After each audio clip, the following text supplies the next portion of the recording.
Welcome to Face to Face. This is a show about change and about what's next. It's a show that wants to ask questions, peel back the layers of our average everyday experience, and go beyond scratching the surface. We interview amazing people with incredible ideas and stories who have done wild, weird, and wonderful things. Remember that imagination shared creates collaboration, and collaboration creates community, and community inspires social change. I'm David Peck, and this is Face to Face.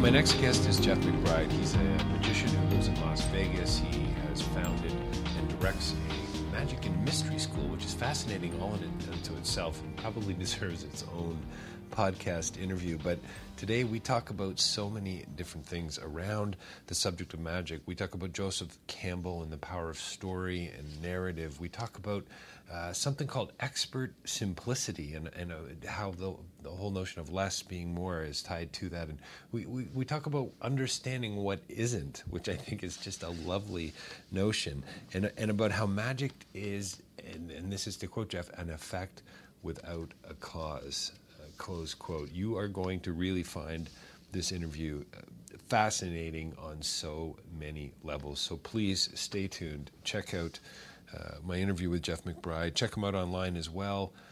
You'll find the links on the bio, on the page. And don't forget davidpecklive.com for more information about podcasting and my own writing as well. But don't touch that dial. Well, welcome to Face to Face, and we are joined by a very special guest today, Jeff McBride. He's a lot of things, but he definitely is a magician. He's the founder and creator and director of the McBride Magic and Mystery School here in Las Vegas. And believe it or not, I'm actually face to face with him today. Typically, even though the podcast is called Face to Face, often my interviews are over the phone. So, Jeff, thank you for taking the time to talk with us today.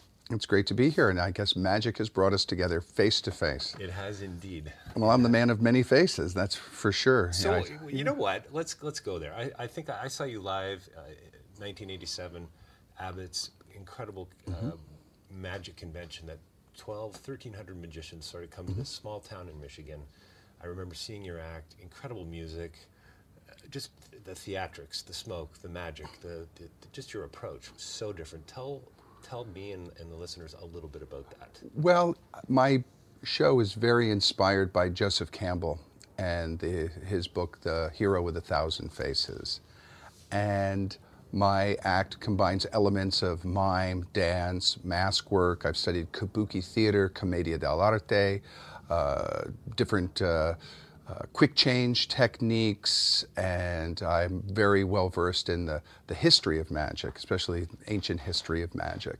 So my show is kind of a journey through time and a history of the mystery of magic, and my show kind of explores why magic is so popular in this day and age, even though it's been around for thousands and thousands of years. So do you even own a tuxedo? No, I don't own a tuxedo. My show is really progressive, and I try not to do too much traditional magic, although I have a great respect for the roots of magic and traditional magic. My show is very progressive. So how did that shift occur? So typically, I guess people are thinking magician right now, what they see on TV, what they've seen at a kid's party, etc. How did you sort of take a different... Well, magic is changing all the time, and it was really shifting for me when I first started out. There wasn't a lot of magic on television back in the 60s and 70s. And when I moved to New York City, right after I graduated high school, people had a very kind of low respect for magic, and I realized very quickly that if I was going to use magic as a career vehicle, it had to be more than just tricking people. It had to be more than just stunts. So I started combining magic with my other passions, which was martial arts. I studied martial arts for many years, and that influenced my movement dynamic. I studied mime at the American Mime Theater, and I started working with different movement techniques and utilizing masks in my show and playing different characters. And when I was 16 years old, I had the extraordinary opportunity to travel through Asia to study magic, martial arts, and Japanese kabuki theater. and I fell in love with kabuki theater and had the opportunity to study it, and had some master teachers like Morihiko Haniagi from the kabuki theater in Tokyo kind of take me under their wing.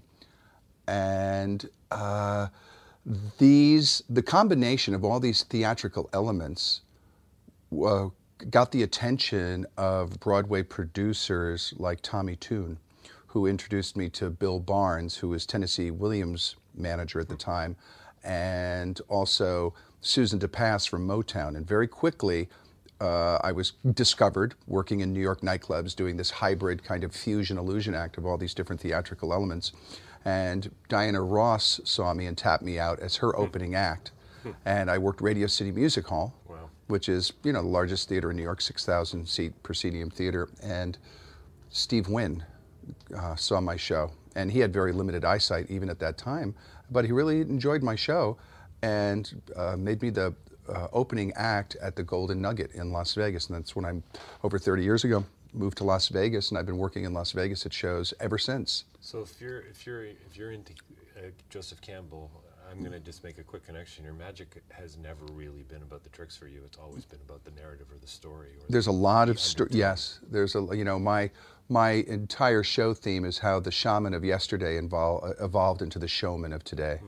And today we even still use many of the tools of the shaman, rhythmic music, flashing lights, costumes, masks to transform and to access different states of consciousness.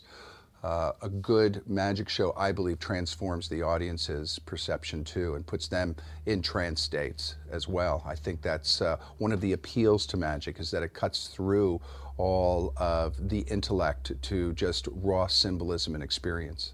Is magic for you then, on some level, a metaphor for, for mystery? For, I'm a philosopher academically, and so it's all, all philosophy begins in wonder. So, there's a lovely tie-in between this idea of wonder and philosophy and magic and so on. And is it kind of a metaphor for something else, something other for you outside of ourselves? Magic is visual metaphor. So you can take a narrative and illustrate it using magic techniques. Some say there are 13 different principles to magic, that there is appearance, vanish, change in size, color change, transposition, but the underlying metaphor for all of magic is transformation. Magic reminds us that we're all in the, everything is in the constant state of transformation, especially ourselves. So it's about growth.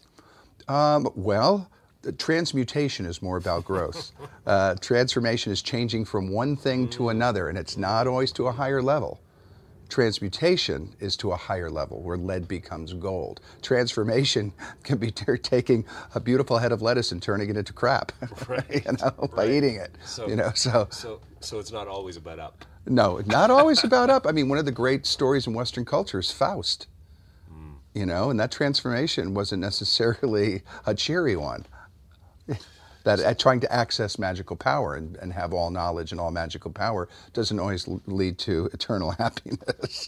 So is that sort of what it is for you? I mean, with all your travel, with your study, the work that you do, the way you perform, is it about becoming a better self? Well, magic is about many different things depending on what age you're at or what level of magic consciousness you're at. The Magic and Mystery School has been involved in teaching magic to magicians, mostly on a semi-professional or professional level, pro-am, we'll say, level, for 25 years. And we find that there's primarily 4 modalities of magic, that there's 4 archetypes of magic, that there's the trickster, the sorcerer, the oracle, and the sage. And most people get into magic around 8 years old because Max Maven says, most young men get into 8 years old, into magic around 8 years old because they find magic a viable psychological coping mechanism. That's right. They have trouble dealing with their teachers in school or their parents and siblings at home, yes. And they find that if they can make the little coin vanish, that's power. So a lot of kids get into magic to stand out. They're not good at sports, they're not good at other things, they don't necessarily want to be a science geek, but they realize that if they perform a little bit of magic, that they have knowledge that nobody else has. And is that the insecure kid in the classroom who... Trying to gain status? Yeah, magic by its very nature is, on some levels, is I know something you don't know. Right. And unless magic gives... Which is about exclusion. I'm in and you're out. That's right. Right? Yes, that's right. I have a secret and I can't tell you. And I'm an insider and I have this knowledge and you don't.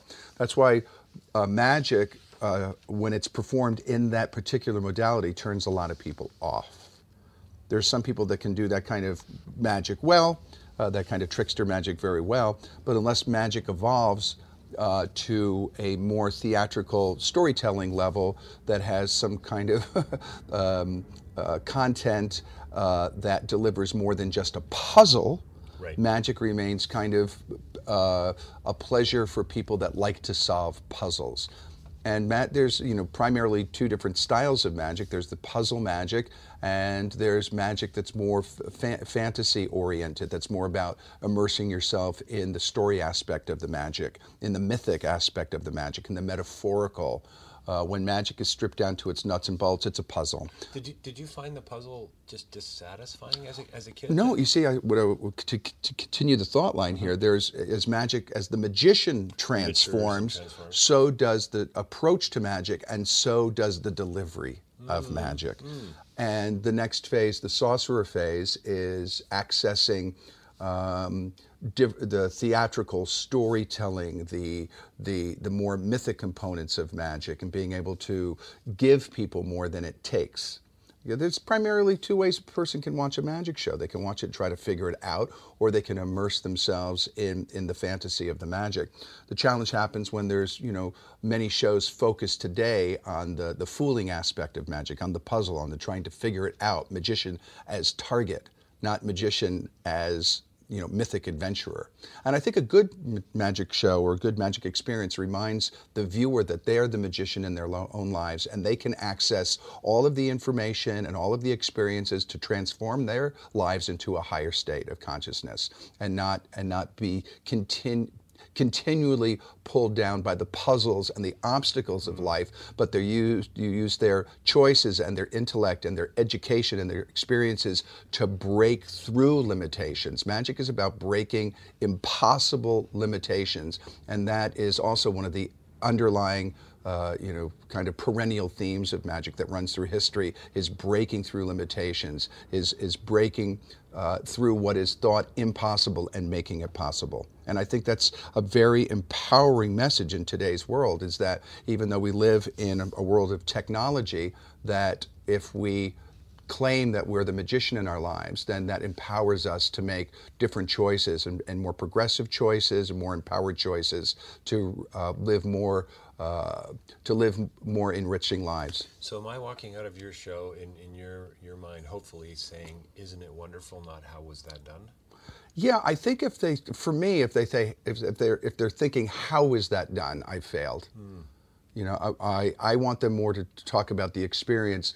As I get older, my magic is more about empowering people than in darkening them. I think a lot of magic leaves people in puzzlement and in darkenment. And I want people to be empowered and enlightened at the end of my show. And I do that through examples like my Sorcerer's Apprentice routine, where I take a young person from the audience that's naive and uninitiated into magic, and I initiate them to magic on stage with no words. And all of a sudden they capture the magic and they leave the stage very empowered. And the audience gets that. They see that. They see that magic can be used as a weapon to darken and trick people and deceive people, which it's been used in history to, keep supernatural, to keep superstitious populaces, under the thumb of the diabolical priests that use illusion to create the illusion that they had power over them. Right. It's been used in history by phony alchemists to bilk funds out of, emperors to give them money to pursue their alchemical experiences. And in history, it's been proven that many of these charlatans used sleight of hand and trickery and illusion to create the illusion of transmutation of lead to gold. And, you know, for over 100 years or more, the seances with spirit mediums using magic illusion methods to create the illusion that they were talking to the dead to, you know, to gain funds from grieving widows and widowers so they could contact their loved ones in the other world. I mean, there is a huge history of magic used as trickery and deception. Even in carnival games, they use magical principles. Psychologically, you know, telemarketers use principles of mentalists to persuade people to make purchases. Here in Vegas, timeshare people use high-pressure techniques of choice-making used by psychological manipulators to make people buy. It's happening all around us in television, on the internet, and dare I say, even radio ads are used for persuasion. I think Terence McKenna said it the best when he said, "The secret to the world, to the universe, is that our world is made of words, and whoever can string those words together in the most persuasive way has the edge." Even the word abracadabra, in its etymology and its origin, means in Aramaic, it is created as it is spoken. We create, we speak. What we say becomes real if we say it enough. So if you spin something enough or you hype something enough in the media, it becomes real even though it's not a fact. Right. Did you know that 86% of statistics are made up to endorse the viewers and the speaker's point of view? Did you know this? Oh yes, it's proven fact. 85% of all statistics are made up. What is it? Lies? Oh, proven. Lies, damn lies, and statistics? Yeah. Yeah. So magic's not about deception for you at all then, in a sense? Well, I would say yes, magic at one level has to be deceptive, to engage the viewer in wonderment, in trying to, what Paul Harris, one of my friends and a great innovator of magic, says, magic is a great way of popping paradigms. All of a sudden, what you thought you believed all your life is now in question. And yes, magic has to be deceptive to be able to get people's attention. Now that I have your attention, what am I going to do with it? What's the intention behind grabbing your attention? So would you say, I love, we're not going to have enough time to, get beyond scratching the surface, it seems to me. But why are so few at the oracle stage, it seems to me? And I'm not even sure I know what an oracle is. Okay, well, generally, and these are generalisms in this typology of magic. All that sweeping generalizations are wrong. All sweeping generalizations. I love that. Yeah. You know, the average age for young boys and young girls to get into magic is about 8 years old. There's some cognitive function that kicks in. They have enough grasp of reality to understand what isn't. And it doesn't really kick in at 4 or 5. It just really doesn't. There are exceptions, of course. And and people get interested in magic until they're in their teens. When they graduate school, most of them get out of magic because this thing called life comes along. Right. And they have to go to university, and then they have to get a degree, and after a degree they fall in love, and then they get married, and then they have kids, and then they get a really good job, and they get promoted, and this goes on for years and years and years. And one day in midlife, after all the kids are out of rehab, and after the second divorce, they wake up and they go, oh, I loved magic. And a lot of people get back into magic around. But those who stick with magic through their teens into their 20s enter that stage that we call the sorcerer. And then that is the age of expertise and mastery. That's when all the other skill sets come into play. And today it's business and marketing and all of these other things you have to do to make a living in magic. And then around 40, around midlife, there's a natural turn towards introspection and self-reflection. And this is what we call the oracle stage. Not all magicians get there, and some reach it earlier than others. Some never even access it. And this is more the intuitive mentalism, dealing with magic of the mind, dealing with subtler methods. And magicians really learn that they can do more with less. And they don't need all of the big boxes and dancing girls and lights and explosions to create extraordinary magical experiences for people. And this is the realm of the, like I said, the mind reader, the mentalist, the psychic investigator, people that are exploring the psychology and philosophy of magic. And these people are more in their 40s and 50s, because this is a time when people are reflecting. It's kind of the halfway point of people's lives. And then there's the final stage of a magician's evolution, which we call the sage. And this is the mentor, the teacher, the person that's putting their life work down in some sort of a book or a school or teaching to students. And it's also the realm of the collector, the historian, the writer, and those people that are kind of encapsulating their life's wisdom and passing it on to future generations. You see, you can't enter magic as a sage no longer. No matter how long your beard is, you can't enter as a sage. You have to learn the art of the trickster and learn what makes magic deceptive and learn what gets people attention. Then you have to learn how to polish that and hone that and make it beautiful and theatrical and make it something more than just puzzles. And then you have to take a serious look at that. And as Max Maven, again, I talk about Max Maven, one of our teachers, he says that the first half of your life, we're working towards expert complexity, where we're learning more and more complex skills. Like if you learn the piano, you have to learn the notes and then play all different arrangements, and then you get more and more complex skills. And then as you get older, you tend to strip away and search for expert simplicity, the where less is exactly more. And I have a little rant on that. I say that the big less on is, when you become an oracle, is less on your mind, less on stage, less on your charge card. And if you don't learn the less on, you continue to be a moron. Yes, that's right. So there's a quest for streamlining. Does the mystery school sell those in bumper sticker form? Yeah, wouldn't that be great? Yeah, less is more. Yeah. We just call it less more. So the thread has to be, and I wanted to chat to you a little bit, just because I know your act and the years you put into this, and the school and the teaching and so on, the discipline, the practice, the hours, the obsessive almost disorder that goes along with being a great act. Right, to get to that oracle. Most magicians are self-taught, or these days a lot of them learn from books or DVDs, and a lot from the internet, which is kind of unfortunate because there's so little mastery on the internet. So people learn a lot of wrong habits and just, but let's talk about practice and discipline. I think discipline, if you look at the word, the root of it is about disciple. And disciple implies a master. And I know that I reached a different level of understanding of the practice of magic when I had a master, who's Eugene Berger, who's the dean of the Magic and Mystery School, who's a real sage. He's America's foremost philosopher on the art of magic, and he's more than a philosopher. He has won Close-Up Magician of the Year from Hollywood's famed Magic Castle 2 times over, and Lecturer of the Year. He's very well respected in all the different quadrants of magic. He knows sleight of hand. He's an expert trickster. He can do stage magic and performance and lecture. He's also an excellent teacher of magic and scholar of magic.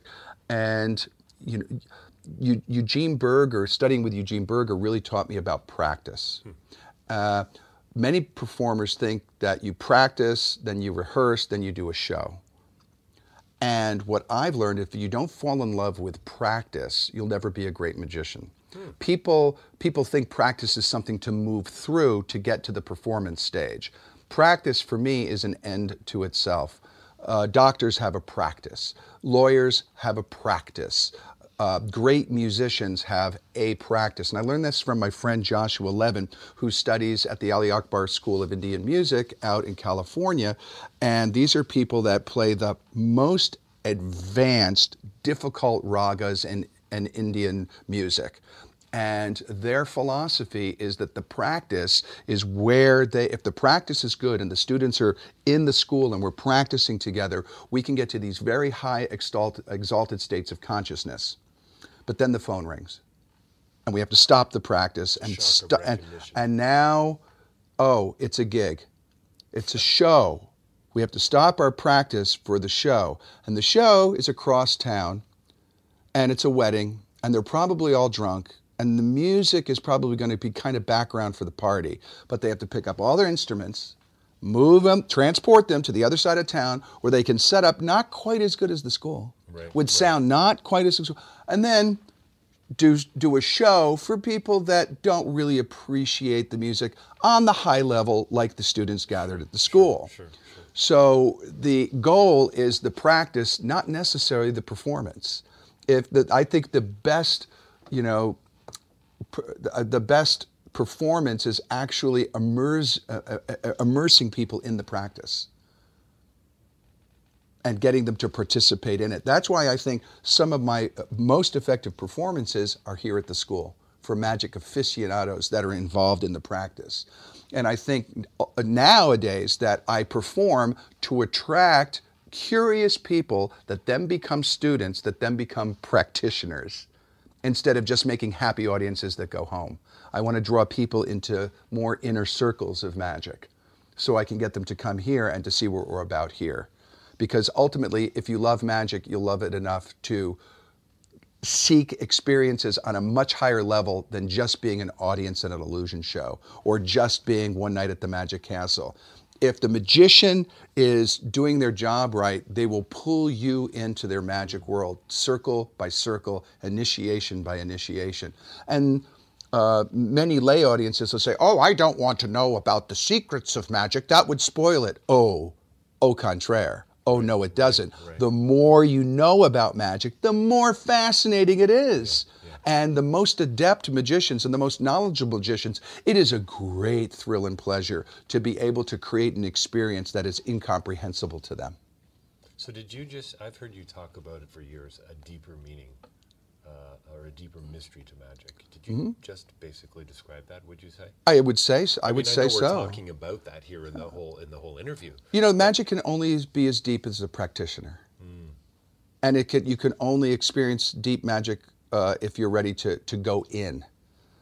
And if you want to remain on the outside of magic, you can only experience as much magic in life as you're willing to make the commitment to adventure towards. And that's asking something of your audience as well. I think it's really interesting that your comment about how some of your greatest performances have been here. Oh, absolutely. I know that. I know that because this is my theater. Right. This is my room in Vegas. Right. Right. Nice. And it's not an illusion. It's real. It's built on it's built on all of my experiences. And people can only give a magical experience. A magician can only give a magical experience if they've had one. And that's what I provide to the world, is magical experiences for people that are looking for deeper magic.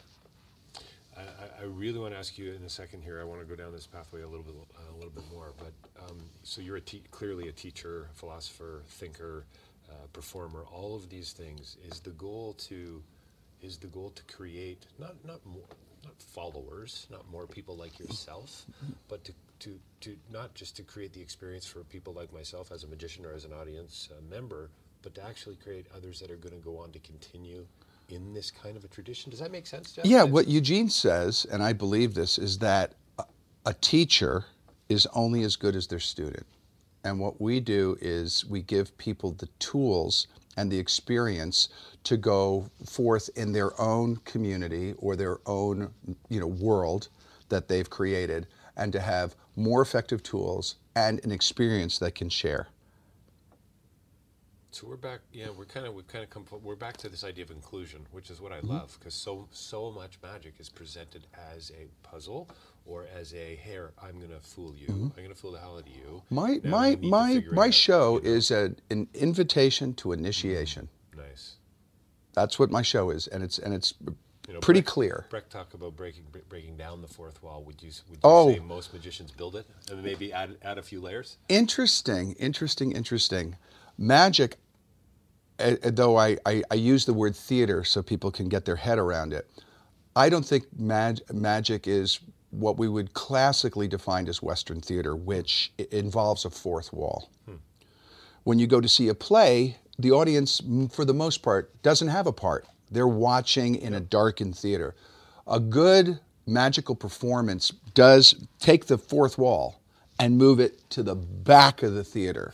So everybody that is in the theater is included in the experience. Now, to the degree a performer does that, I mean, they might use one or two people out of the audience and make fun of them and slaughter them.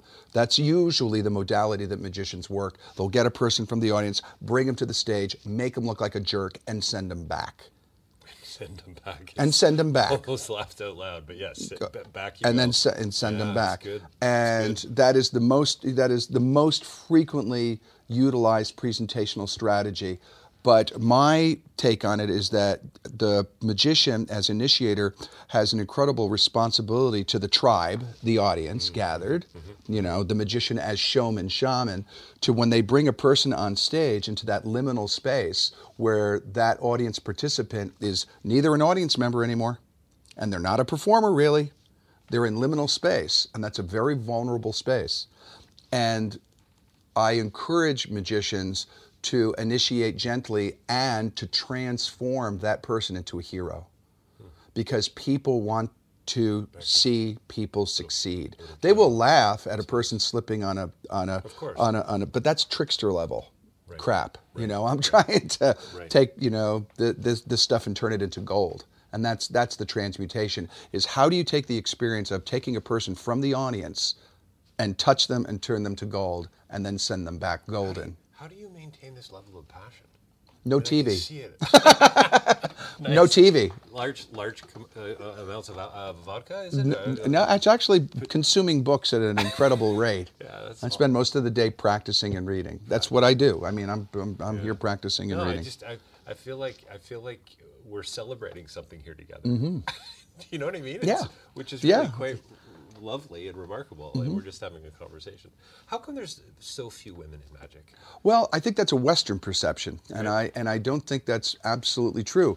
I spent a lot of time in Asia, and there is something called the Deshi system, which is the teacher-apprentice system in Japan, and there is an extraordinary amount of women Deshi, of women magic teachers and women in magic. I went to a Japanese magic convention put on by my friend June, and it was mostly women. Wow. And it was mostly women in their 30s, 40s, and 50s.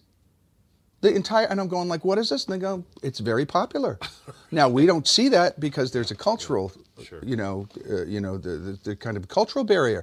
But, in history, if you look at the history of Western magic and you go back hundreds of years, the longest running role for a woman, and we'll call them magician, was the Oracle of Delphi. It was played for hundreds of years. Nice. And it was the major role in Western culture, was this basic, person that could read your mind and give you these cryptic and pithy, forecasts. Know thyself.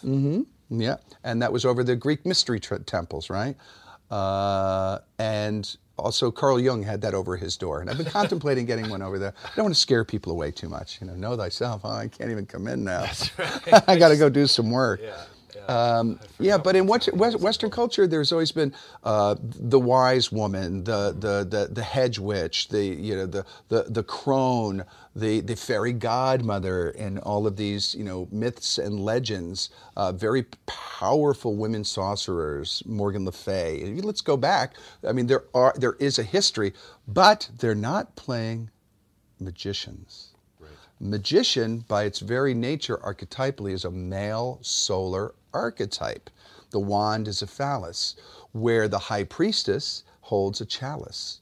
Let's look at the tarot. Let's go back to these archetypal images, and we can see that the women's role is a more lunar, magnetic, healer. It's not the warrior, wand-wielding, lightning bolt sort of wizard that we think. Wizards have beards. Wise women, they have they're apothecary. Right. They have different toolkits. Sure. And even if you go look back to the vaudeville days, there was dozens and dozens, if not hundreds, of women mind readers. They were the ones that were blindfolded and gave messages, and a lot of the spirit mediums were women. The most popular, we'll say, mind reader of the age who did a question and answer act was Jean Dennis. who was one of the great stars of the vaudeville circuit. So I think that there's not a lot of women magicians is a kind of a limited view from our modern television culture since the 50s, but it's not really one that spans time and cultural distance. Well, and maybe we need to wrap this up. In fact, we do in a second here, but maybe this is a nice way to sort of bring it back sort of full circle. Isn't that what you're really trying to do too, is this idea of changing perceptions, breaking down these testing the idols, as it were, as Nietzsche would say, right? That's what comedy does. That's what magic does. It sets up a narrative, and then you predict an outcome, and it shatters it. Magic is an effect without a cause, and you have to think about that. And right. And we're really changing the perception of magic. My wife Abigail is working with a number of women magicians, including Luna Shimada and Arian Black, on a project called Sisters of Mystery. And they are gathering, women magicians right after the big magic convention here in town called Magic Live in August. And it's a gathering of deep thinkers in women's magic, philosophers of women's magic, and practitioners of women's magic. So, I mean, if people, want to believe that there's not a lot of women in magic, well, attend that and you'll see that there actually is this rich history. So can we get real practical here for a second? Are you only letting magicians into this school? No, this school, we have writers, we have historians, we have philosophers, we have lay people come to the school that want to deepen their understanding of magic. Not all magic is performance. This might become as a revelation, but the majority of people involved in magical organizations are magic enthusiasts, magic lovers, people that do not perform magic, or they might use it on, use it as a social tool or share a little bit with friends. But there are people that collect magic, read magic, are fascinated by magic, want to know more about the culture of magic today, involved in magic. We have a conference here at Mystery School called Magic and Medicine for doctors that use magic or utilize magic performance in their doctor-patient relationships, or they utilize magic in their presentations as visual accents to some of their scholarly talks to wake people up during long presentations. So there's the symbol of healing in Western medicine is the caduceus, that stick with the wings with the two serpents wrapped around it. And that's the wand of Hermes. That's the wand of magic. And it's also kind of a symbol for DNA. And our master teacher here, Dr. Ricardo Rosenkrantz, that runs Magic and Medicine program at Northwestern University in Chicago, he believes that magic and medicine share the same DNA. And that's clear in just looking at the caduceus. And we do a whole lecture on magic and sharing its DNA and the way that shamanism and showmanism play into narrative medicine, storytelling medicine. I hate the fact that this interview is over. We're going to have to do a part two. Okay. I hope we can. I hope one day we can too. So magicalwisdom.com? You can go to magicalwisdom.com and we have a lot of free information there on people that are magic enthusiasts or people that want to learn more about magic. You don't have to perform magic tricks to be involved deeply in the art of magic. There are a lot of people that love opera that aren't opera singers. There's a lot of people that love sports that aren't athletes, right? Probably more of them, right? And it's really quite the same in magic. And that's one of the illusions. We've been joined today by Jeff McBride in Las Vegas and actually face to face. So Jeff, thanks so much for your time today. I really appreciate you joining us. Thank you very much. I have to disappear.